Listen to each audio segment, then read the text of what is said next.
Procreate or Adobe Fresco? Which one is better for animation? Or should you stick with a better known program like After Effects and not bother learning a new program? Hi, I'm Sarmalka. For 4 years, I worked as a motion graphics designer in After Effects, but today I'm stepping out of my comfort zone to compare these two programs. I've tested both of these programs out, and some things were so easy and others were so frustrating. So I'm sharing my opinion if these programs are good for animation or if you shouldn't waste your time. Let's get started. So let's see the difference between how you can access animation abilities in each of these programs. Let's get started with Procreate. In Procreate, you're going to go up to Settings, Actions, Canvas, and you're going to go to Animation Assist and you're going to turn it on. Versus Adobe Fresco, you're going to go down to the bottom right and you're going to toggle on the 3 circles with the little play symbol next to it. And now you both have them both up. There's a lot of similarities when you open up the program. They both have timelines, and which are down here. They look a little different, but they're both timelines. You can do play, you can add your frames. Add frames in is a little different depending on which program you're in. In Procreate, add frame is literally says add frame to add the frame. And in Fresco, you just have to click the plus sign. You'll also find in both programs you can duplicate a frame and you can also delete a frame. And both programs have onion scanning, which you can choose to turn up to the max or the least. You'll also find in both programs you can choose how your animation plays for review. You have loop, ping pong, and one shot. Loop means that it's going to go in an endless circle. Ping pong means it's going to go back and forth. Though in Fresco, it is known as boomerang, and it's going to go to the end of your animation, then it's going to go backwards through it till it reaches the beginning, and then it's going to go forward again. One shot means that's going to play through one. In both programs, you can also change how many frames per second will appear for your animation, how many drawings per second. 1 second equals X amount of drawings. So you can set it to however many you want. I'm going to set mine to 12. We're going to get into the differences between the two programs, and it might surprise you what I'm about to share. Procreate counts every single frame as a layer in your drawing. So if you go into my layers, you'll see that I've grouped everything together so that it appears on one frame. But if I was to take, let's say, it'll be obvious if I take the face. If I take the face out of this group, you'll see it turns down here in your timeline. It turns into 2 frames. That means that there's a frame before and a frame after because my star and cheeks are 1 frame. It's 1 drawing. And then Procreate is counting the face, since it's on a different layer outside of the group, as a separate drawing, a separate frame.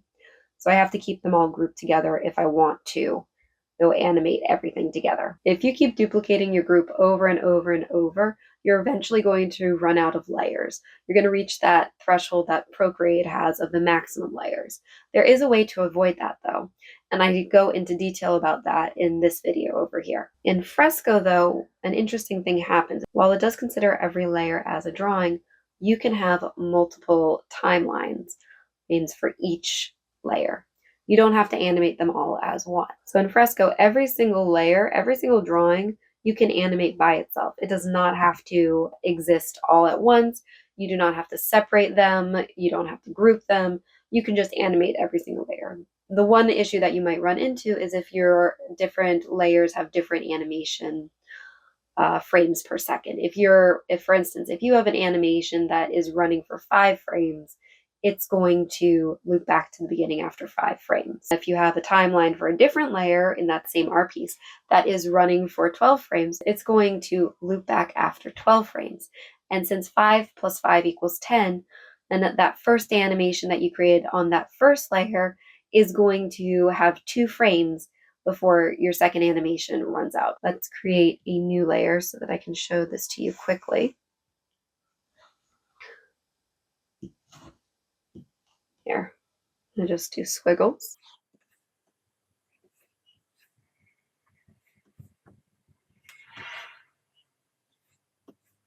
Oops, I don't want 6, I want 5. And now I'm going to do a new one.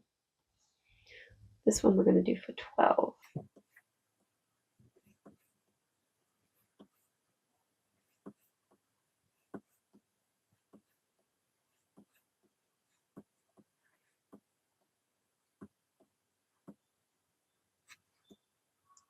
As you can see at the top line stutters and before it starts again, versus the bottom one, which is continuous. The bottom one only has 12 frames. So the 12 frames plays out, and the 5 frames is playing out at the same time, but the issue is that they're not lining up. So the 5 frames is starting again before it can actually reach the end of it, because you have to be able to duplicate and multiply and have all of your numbers line up.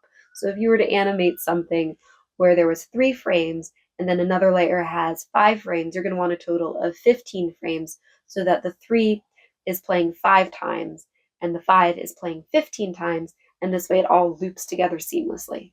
Or you're not trying to create that kind of animation, in which case you can just add blanks until it equals the same. But let's turn those layers off. There's another benefit to animating in Fresco, and I don't know if you know this because it only shows up on the iPad. I've gone back to my laptop version of this and it doesn't have it there. Let's go into this star layer so I can show you what I'm talking about, because it's really exciting. And it makes it so much easier if you are not an animator and you just want quick animations to your drawings to make them come to life. If you go down to Path, which is a feature Procreate does not have, you click Path, and you're going to take this here and you're going to draw your path out. And your shape, your layer, your drawing immediately starts to animate. Not only that, Fresco has several effects that they already have ready for you to use. For instance, you can toggle on grow and shrink in this case. I know that I want it to only come once, and I want it to grow. And you can also add effects like sparkle. I only want it to do it once, and I do want fade in, fade out. Now it's coming too fast. Let's do ease in, ease out. And we're going to add this. So you can add however many frames you want this animation to last on versus you trying to plan out. There's a ton more options. These are just a few to give you an idea that Fresco really does have a huge selection of effects that they have right in their program. Versus Procreate, you can add animation to your creations, but in the case of Procreate, you really are going to have to draw everything out frame by frame, or you're going to have to use your transform select tool to change your drawings every single frame. There's no shortcut to it like in Adobe Fresco. But in Fresco, you do have the option to also draw. It just also has built-in effects that you can add very easily to your drawing. So Fresco is really good if you want those quick animations. You're just getting started in animating your drawings and you want a quick solution and you just want to play around with the effects and have fun.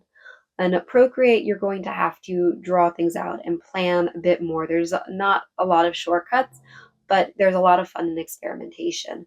I personally would choose Fresco if I was doing a very complicated piece of animation and I knew I wanted to animate multiple layers and I didn't want to have to group everything like I would have to on Procreate. So Fresco wins out on animation, but I do want to say Procreate still wins out as the drawing app because you don't have Gaussian blur in Fresco, which is something I was trying to figure out last night and I just couldn't find it. And it was very annoying, and I realized, oh, okay, I have to change my entire idea for what my art piece is going to look like. And if I finish it before this video, I will show it on the screen to the side over here. And like I said at the beginning of this video, this is all my opinion from as an animator, as an artist. You can take it, you can leave it, but I hope you found this helpful in figuring out which program is what you want to experiment on with your animations. And knowing that if you already have Procreate, you can jump right in and start experimenting with animation there. And if you're debating whether or not to try Fresco, you can download the free version and you can experiment there before making any decisions. I really hope you enjoyed this video. Thanks so much for watching, and I hope I see you in the next one.